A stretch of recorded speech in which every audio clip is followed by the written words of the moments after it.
नमस्कार दोस्तों, आज हम पढ़ने वाले हैं कारक। कारक किसे कहते हैं?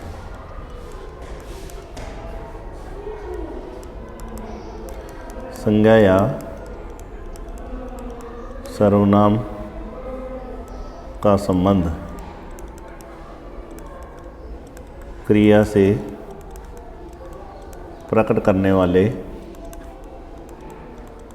शब्दों को कारक कहा जाता है, कारक कहते हैं। जैसे मोहन ने राधा को पुस्तक दी। इसमें ये जो मोहन है और ये जो राधा है, ये जो अगर इनको इसे क्या कहते हैं? परसर्ग। क्या कहते हैं? परसर्ग या विभक्ति। अगर हम इन्हें हटा दें तो मोहन, राधा, पुस्तक दी। अब हम इसमें ये समझ नहीं सकते कि पुस्तक मोहन ने राधा को दी कि राधा ने मोहन को दी। तो इसलिए जो देने की जो प्रक्रिया है, इसका संबंध अन्य शब्दों के साथ कैसे प्रकट होगा, वाक्य में कैसे जो है सारे शब्द एक दूसरे से जुड़कर जो है वो सही उसकी भावना, उसके अर्थ को प्रकट करेंगे। उसके लिए हमें कारकों को पढ़ना बहुत ही ज़्यादा आवश्यक है। हमने समझा संज्ञा सर्वनाम का सर्वनाम शब्दों का क्रिया के साथ संबंध बताने वाले शब्दों को कारक कहते हैं। कारक मुख्य रूप से 6 हैं। मुख्य रूप से कितने हैं? 6। कई जगह पर आपको 8 भी मिलेंगे। कौन कौन से? नंबर 1 कर्ता, कर्म, करण, संप्रदान, अपादान, अधिकरण। 1, 2, 3, 4, 5 और 6। कई जगह पर आपको जो है वो संबंध और संबोधन भी दिखाई देंगे। इन्हें भी कारक में शामिल किया जाता है, पर मुख्य रूप से इसके 6 भेद ही माने जाते हैं। कौन कौन? कर्ता, कर्म, करण, संप्रदान, अपादान, अधिकरण और 2 अन्य भेद। आइए इन्हें एक एक करके विस्तार से समझने का प्रयास करें। सबसे पहले कर्ता। कर्ता क्या है? क्रिया या कार्य। कार्य को करने वाले को, कार्य करने वाले को कर्ता कहते हैं। जैसे बादल गरजता है, तो इसमें जो गरजने का काम है कौन कर रहा है? बादल। तो हमारा कर्ता कौन है? बादल। कोई भी वाक्य जो है वो उसमें कोई ना कोई कर्ता अवश्य रहता ही है। नंबर 2 कर्म। कर्म किसे कहते हैं? क्रिया अर्थात कार्य के कार्य करने का प्रभाव, कार्य करने का प्रभाव जिस पर पड़े उसे कर्म कहते हैं। उसे क्या कहते हैं? कर्म कहते हैं। जैसे राजन फल खा रहा है। तो ये जो खाना है इसका प्रभाव किस पे पड़ रहा है? फल पे। तो फल क्या है? हमारा कर्म। उसके बाद उसका तीसरा भेद है करण। करण कारक किसे कहते हैं? क्रिया अर्थात कार्य के कार्य करने के साधन को करण कहते हैं। जैसे मैं साइकिल से बाजार जाता हूँ। मैं साइकिल से बाजार जाता हूँ। तो ये जाने की क्रिया है किसके माध्यम से हो रही है? साइकिल से। तो ये साइकिल क्या है? हमारा करण। साइकिल क्या है? करण। नंबर 4 संप्रदान। जिसके लिए क्रिया की जाए, जिसके लिए क्रिया की जाए उसे संप्रदान कारक कहते हैं। जैसे पिता पुत्र को धन देता है। तो ये जो देने का कार्य है, ये जो पिता कर्ता ये जो कार्य कर रहा है, किसको कर रहा है? पुत्र को, यानी पुत्र के लिए कर रहा है। तो ये क्या है? संप्रदान, जिसके लिए कार्य किया जा रहा है। नंबर 5, अपादान कारक। अपादान कारक जहाँ पर किसी का अलग होना पाया जाए, अलग होना पाया जाए, अर्थात शब्द के जिस रूप से एक वस्तु का दूसरे वस्तु से अलगाव पाया जाए, अलग होना पाया जाए, उसे जो है वो वहाँ पर जो है अपादान कारक होता है। जैसे मैं साइकिल से गिर गया। मैं पहले साइकिल के ऊपर था, दोनों जुड़े हुए थे आपस में, लेकिन अब ये अलग हो गया तो साइकिल अलग रह गई और ये यहाँ आ गया, तो ये अलगाव है। बच्चा छत से गिर गया। पहले बच्चा छत के ऊपर था और अभी बच्चा जो है वो नीचे गिर गया, तो इनमें क्या हो गया? अलगाव हो गया। तो यहाँ पर क्या है? अपादान कारक। कौन सा कारक है? अपादान कारक। फिर छठा है अधिकरण कारक। अधिकरण कारक किसे कहते हैं?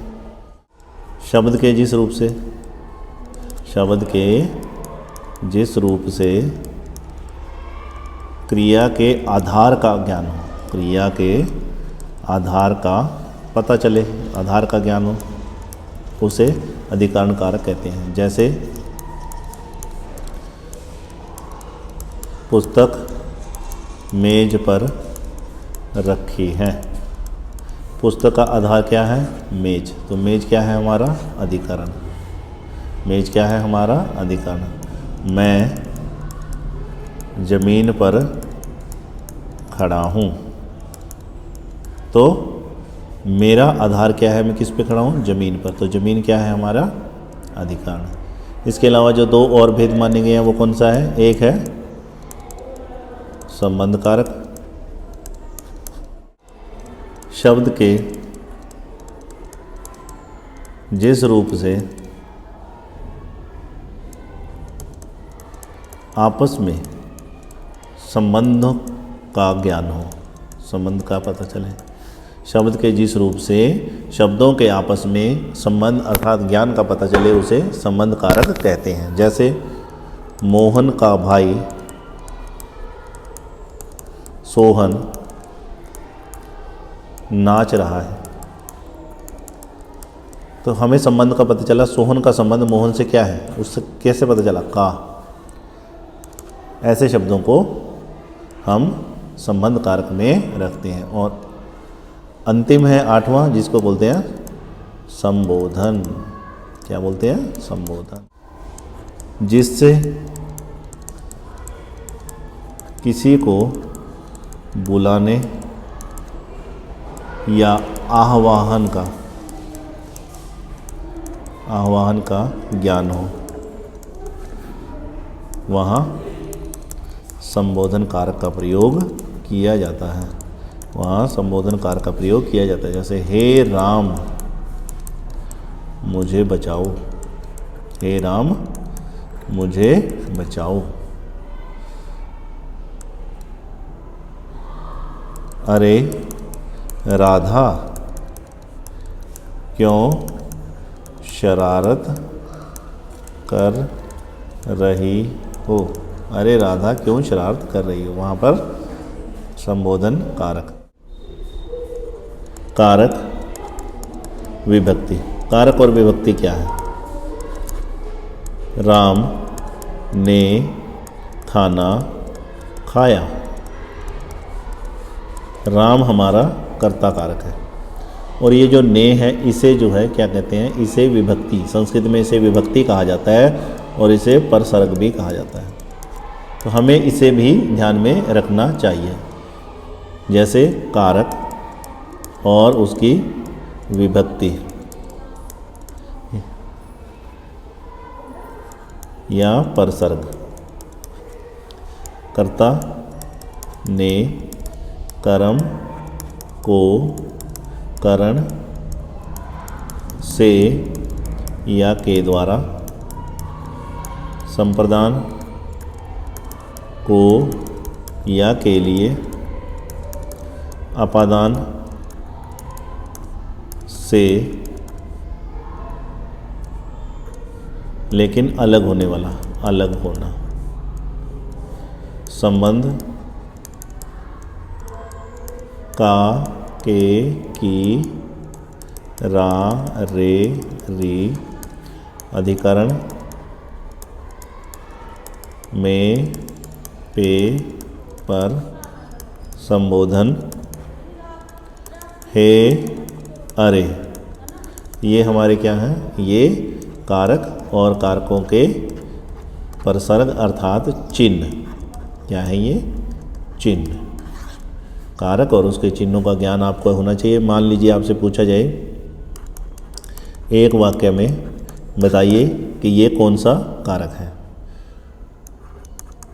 राम ने रावण को सीता के लिए जंगल में मारा। अब इस वाक्य में ने से हमें पता चला, ने चिन्ह आ गया। चिन्ह मतलब निशान, चिन्ह मतलब निशान, सिंबल।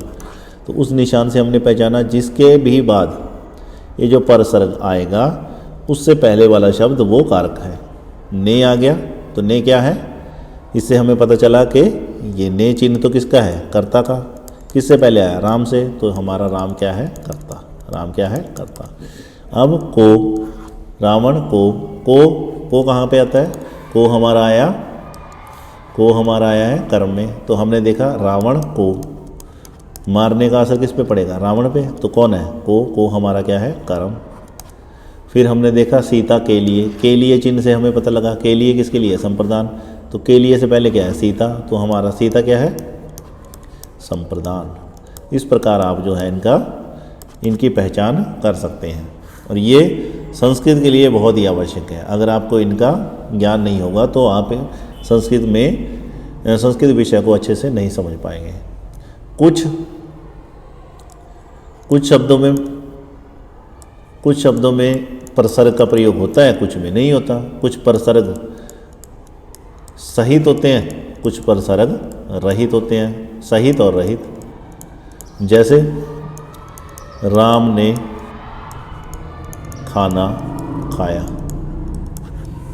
राम ने, तो ने क्या है हमारा, परसर्ग।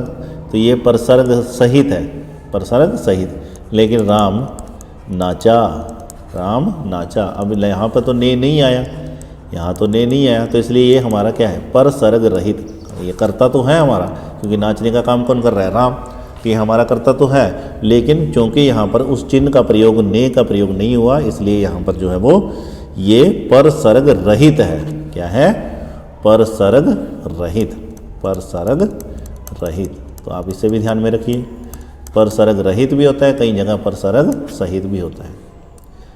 उम्मीद है कि आपको जो है कारक जो है अच्छे प्रकार से समझ में आए होंगे। फिर भी अगर कोई दिक्कत, कोई परेशानी रहती है तो आप कमेंट बॉक्स में लिख सकते हैं। मैं कोशिश करूँगा कि उन समस्याओं को ज़रूर एड्रेस किया जा सके। देखने के लिए बहुत बहुत धन्यवाद।